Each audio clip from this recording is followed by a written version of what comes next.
Hello மக்களை, இப்போ நீங்கள் பார்த்துருக்கிறோம் தமிழ் நம்ம கமலேஷ். ஓகே, இதில் என்ன பார்க்க போகிறோம்னா, நம்ம நார்மல் அதாவது கிளாசிக்கில் காமிச்ச இந்த ஆம்லெட்டுக்கும் நம்ம ரீபூட்டில் பார்த்த இந்த ஆம்லெட்டுக்கும் என்ன வித்தியாசம் தான் பார்க்க போகிறோம்.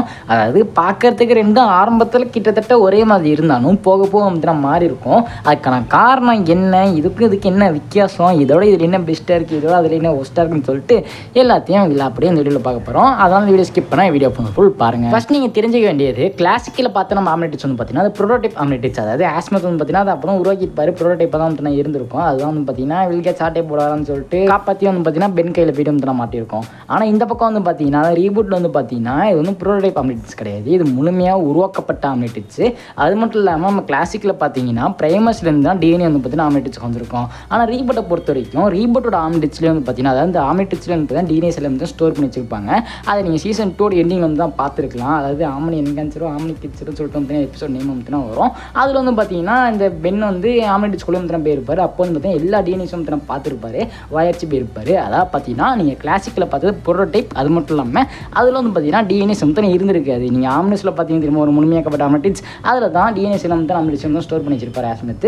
ஆனால் ரீபூட்டை பொறுத்த வரைக்கும் ஆரம்பத்திலே வந்து பார்த்தீங்கன்னா எல்லாத்தையும் ஸ்டோர் பண்ணி அதனாலே வந்து பார்த்தீங்கன்னா நீங்கள் ரீபூட்டில் பார்த்த ஆம்லெட்ஸ் வந்து பார்த்தீங்கன்னா கிளாசிக்கில் பார்த்த ஆம்லெட்ஸோட பல இடத்துல மட்டும் வந்து பார்த்தீங்கன்னா பெஸ்ட்டாக இருந்திருக்கும். அதாவது பார்த்தீங்கன்னா நம்ம கிளாசிக்கில் பார்த்த அந்த ப்ரோட்டோடைப் ஆம்லெட்ஸ் வந்து பார்த்தீங்கன்னா பக்ஸ் இருக்கும். ஆனால் நம்ம ரீபூட்டோட ஆம்லெட்ஸில் வந்து பார்த்தீங்கன்னா எக்கச்சக்கமான பக்ஸ் வந்து இருக்கும். அதாவது நம்ம ப்ரோட்டோடைப் வந்து பார்த்தீங்கன்னா ப்ரோட்டோடைப்புங்கிறதுனால பக் இருக்கிறது சகஜம் தான். ஆனால் இது வந்து முழுமையாக வந்து ஆக்கியிருப்பாங்க, முழுமையாக வந்து உருவாக்கி வச்சிருப்பார். ஆரம்பத்தில் வந்து பார்த்தீங்கன்னா பென்னுக்கு இது நிறைய வந்து குறைச்சி கொடுத்துருக்கும். நிறைய வித்தியாசமான ப்ராப்ளம்ஸ் வந்து அந்த ஆம்லெட்ஸ் வந்துருக்கும். அதாவது பார்த்தீங்கன்னா ஆம்லெட்ஸ் மூலமே வந்து பார்த்தீங்கன்னா ஹை ஓவர் ரைட்டாக வந்து வெளில வர பப்பா அந்த மாதிரி வந்து நிறைய கோலர் வந்து ரீபூட் ஆம்லெட்ஸை பொறுத்த வரைக்கும் தான் இருந்திருக்கும். ஆனால் ப்ரோட்டோடைப் ஆம்லெட்ஸை பொறுத்த வரைக்கும் வந்து பார்த்தீங்கன்னா கோலர் இருக்கும். ஆனால் இந்த அளவுக்கு பெருசாக வந்து வராது. அதாவது சில நேரத்தில் டைம் அவுட் ஆகுறது, சில நேரத்தில் பார்த்தீங்கன்னா அதே நம்ம ஸ்டெக் ஆகிக்கிறதுன்னு சொல்லிட்டு சில பல பிரச்சனைகள் வந்து தான் வரும். ஆனால் இதில் வந்து பார்த்தீங்கன்னா எக்கச்சக்கமான பிரச்சனை வந்து தான் வரும். என்னதான் அது ஃபுல்லாக உருவாக்கி இருந்தாலும் பிரச்சனை அதிகமாக இருக்காது ரீபூட் ஆம்லெட்ஸில் தான். அது மட்டும் இல்லாமல் ப்ரோட்டோடைப் ஆம்லெட்ஸில் வந்து பார்த்தீங்கன்னா ஒரு அப்கிரேட் மட்டும் தான் இருந்திருக்கும். அதாவது ப்ரோட்டோடைப் ஆம்லெட்ஸ் வந்து பார்த்தீங்கன்னா அடுத்து ரீகலிபிரேட் ஆம்லெட்ஸ் வந்து மாறி இருக்கும். அதுக்கப்புறம் பார்த்தீங்கன்னா அது டிஸ்ட்ராய் ஆகிருக்கும். அது வேறு கதை, அதை விட்டுருங்க. அது மட்டும் இல்லாமல் ப்ரோட்டோடைப் ஆம்லெட்ஸை பொறுத்த வரைக்கும் பென்னால் வந்து கிட்டத்தட்ட அந்த சீரிஸை பொறுத்த வரைக்கும் 16 ஏலியன்ஸ் கிட்ட வந்து தான் ட்ரான்ஸ்ஃபார்ம் பண்ண முடியும். அதாவது ஸ்டார்டிங்கில் 10 ஏலியன்ஸ் தான் இருந்திருக்கும். அதுக்கப்புறம் வந்து பார்த்தீங்கன்னா புதுசாக வந்து கோஸ்ட் ஃபிரிக்கு பதில் கேனல் பால்ட்டு, அப்புறம் பேபிக்கு அப்ஜெக்ட்னு சொல்லிட்டு பார்த்தீங்கன்னா எக்ஸ்ட்ரா ஏலியன்ஸ் வந்து ட்ரான்ஸ்ஃபார்ம் இருக்க முடியும். ஆனால் ரீபூட்டோட ஆம்லெட்ஸை பொறுத்த வரைக்கும் 10 ஏலியன் தான். அந்த 10க்கு மேலே வந்து ட்ரான்ஸ்ஃபார்ம் தர முடியாது.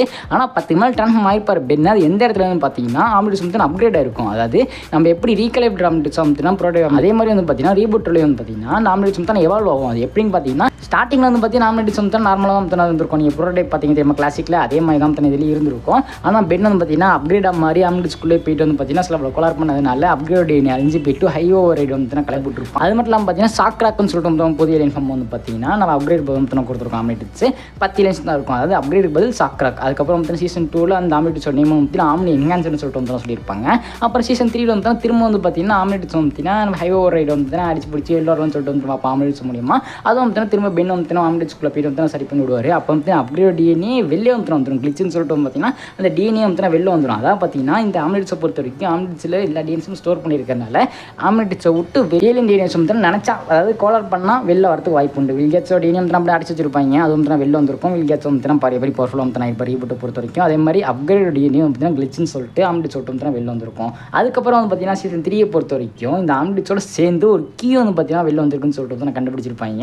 அந்த கீயை போட்டால் தான் அந்த ஆம்லெட்ஸ் வந்து பார்த்தீங்கன்னா ஃபுல்லாக வந்து அப்கிரேட் ஆகும். பார்த்தீங்கன்னா ஃபுல் யூஸ் வந்து அந்த யூஸரை வந்து யூஸ் பண்ண முடியும்னு சொல்லிட்டு ஒரு கீயை வந்து எடுப்பாங்க. அந்த கீயை வந்து தலையில போட்டுருவாங்க. அதெல்லாம் வந்து ஆம்னி கிட்ஸாக வந்து மாதிரி இருக்கும். அது வந்து பார்த்தீங்கன்னா என்ன கொடுக்கும்னா பென்னுக்கு வந்து பார்த்தீங்கன்னா ட்ரான்ஸ்ஃபார்மர் ஏலியன் செட்டுக்கு வந்து பார்த்தீங்கன்னா ஆர்மர் வந்து கொடுக்கும். அது மட்டும் இல்லாமல் அவர்கிட்ட வந்து ஏற்கனவே இருந்த 10 ஏலியன்ஸில் வந்து ஒரு 4-5 ஏலியன்ஸுக்கு பதில் புதுசாக ஒரு 4-5 ஏலியன்ஸ் வந்து கொடுத்துருக்கோம். ஆனால் இப்போ வந்து பார்த்தீங்கன்னா அந்த 10 ஏலியன்ஸ் தான். அந்த புதுசாக இருக்கிற அந்த ஏலியன்ஸ் மட்டும் தான் நம்ப முடியும். பழைய ஏலியன்ஸ் வந்து பென்னால் நம்ம கிளாசிக்கை பொறுத்த வரைக்கும் புது ஏலியன் ஃபங்க்ஷன் ட்ரான்ஸ்ஃபார்ம் இருப்பார், பழசம் தான் இருப்பார். அந்த ஒரு ஃபெசிலிட்டி வந்து பார்த்தீங்கன்னா நம்ம கிளாசிக்கில் அந்த ப்ரோட்டோடைப்பில் தான் இருந்திருக்கும். ஆனால் இதில் வந்து இருந்திருக்காது. அதுக்கப்புறம் வந்து பார்த்தீங்கன்னா அந்த கீ கரெக்டாக வந்து போட்டிருப்பாங்க.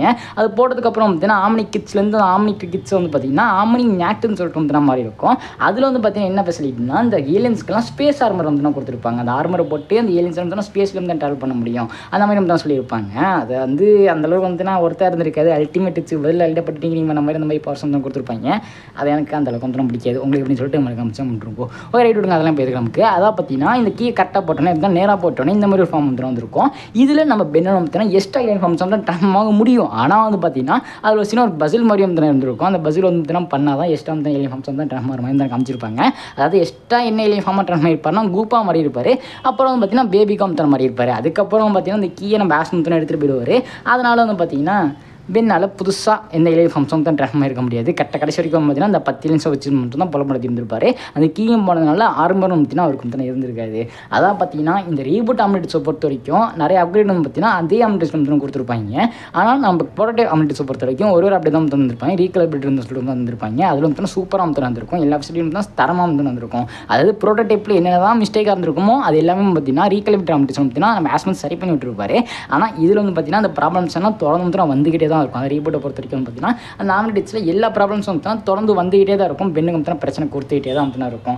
அதாவது என்னை பொறுத்த வரைக்கும் வந்து பார்த்தீங்கன்னா இந்த ப்ரோட்டோடைப் ஆம்னிட்டிஸ் தான் நான் பெஸ்ட்டு வந்து நான் சொல்லுவேன். ஏன்னா நம்ம ஆஸ்மெண்ட் வந்து ரீகலபிலிட்டி ஆம்னிட்டிஸாக மாற்றி அதில் இருந்து ப்ராப்ளம்ஸ் வந்து தான் சரி பண்ணி வச்சிருப்பார். உதாரணம் சொன்னால் ப்ரோட்டோடைப் ஆம்னிட்டிஸை பொறுத்த வரைக்கும் நீங்கள் ஆம்னிட்டிஸ் கழட்டுறது வந்து ரொம்ப கஷ்டமாக இருக்கும். அது ரீகலபிலிட்டி ஆம்னிட்டிஸை பொறுத்த வரைக்கும் வந்து பார்த்தீங்கன்னா வாய்ஸ் கமெண்ட் மூலியமாக கழட்டிக்கலாம். வாய்ஸ் கமெண்ட் மூலியமாக தான் நிறைய ஆம்னிட்டிஸ் யூஸ் பண்ணிக்கலாம். அது மட்டும் இல்லாமல் இந்த ரீகலபிலிட்டி ஆம்னிட்டிஸ் பார்த்தீங்கன்னா நிறைய ஃபெசிலிட்டி வந்து இருந்திருக்கும். சூப்பராக வந்து இருந்திருக்கும். அதாவது டிஎன்ஏ ரிப்பேரிங் சொல்லிட்டு இந்த மாதிரி புதுசாக தான் சொல்லிகிட்டே வந்து போகலாம். ஆனால் அந்த ரீபூட்டை பொறுத்த வரைக்கும் அந்த மாதிரி பெருசாக வந்து எதுவும் எக்ஸ்ப்ளோர் பண்ணல, பெருசாக வந்து நீங்கள் காமிக்கல, நிறைய கோளாறு தான். அதாவது என்னை பொறுத்த வரைக்கும் வந்து பார்த்தீங்கன்னா நம்ம கிளாசிக்கில் பார்த்து அந்த ஆம்னிட்டிஸ் பெஸ்ட்டு தான். இதுவும் வந்து பார்த்தீங்கன்னா அதுக்கு மொக்கனா கிடையாது. இதுவும் வந்து ஓகே தான். ஆனால் டாப்புனா இதுதான் என்னை பொறுத்த வரைக்கும் தான் சொல்லுவேன். உங்களுக்கு எப்படின்னு சொல்லிட்டு மறக்காம அம்சத்தில் கம்ப்யூட்டர் இருக்கும்.